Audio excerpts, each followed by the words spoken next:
गणमाध्यम साहाय्य सरकार को आम अनुरोध करुचु आपण पिला भविष्य सांगरे खेलतु ना। आपण किछि दिन तले प्रवासी भारत कले किंतु उड़ीसार छात्र छात्री को आपण सूरत पठाइबा व्यवस्था न करन कहीं ना। गोटे शिक्षा व्यवस्था एमती एक व्यवस्था, ये शिक्षा व्यवस्था द्वारा गोटे सुस्थ समाज गढ़ी उठिबो। किंतु आपण जो एग्जाम सिस्टम करचंदी, एग्जाम हवा पूर्व दलाल मान सक्रिय, दलाल मान धमकाउछंदी मेधावी मानकू। आज आईन श्रृंखला कौटना कौट विपर्य परिस्थिति अच्छी, दलाल मान धमकाउछंदी।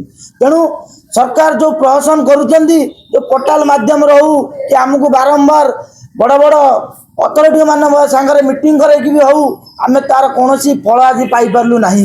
तेणु सरकार को अनुरोध करुचु 23 तारीख भितर आपन जदि आरआई, फॉरेस्ट गार्ड कि फॉरेस्टर एग्जाम को कैंसल न कले आउ गोटे मुद्दा रोचे। आज जो 42 वर्ष केमी हम तार व्यवस्था दरकार 23 तारीख भितर। आउ नॉर्मलाइजेशन हो कि परसेंटेज ये सब शिक्षा व्यवस्था उठा दरकार। जब 23 तारीख भितर न उठे तेणु 23 तारीख दिन लक्ष लक्ष मेधावी राजरास्ता को आसवे, लोअर पेन बड़ आकार आंदोलन हम। मु सौम्य अनुप्रास। जदि विगत दिन मानक देखा जाए तेबे आरआई अमीन, फॉरेस्टर, फॉरेस्ट गार्ड जिते भी परीक्षा होईची से सब एक गोटे लॉटरी गुड़ा सिस्टम माने जोटा कि परसेंटाइल एथिरे होची कौन ना। जो पिला 90 मार्क रखुची से पिला ये होची टॉपर, आ जो पिला 110 रखुची तार सिलेक्शन होनी। एपरी माने बहुत गुड़ाए माने देखा मिली विगत दिन परीक्षा मानक।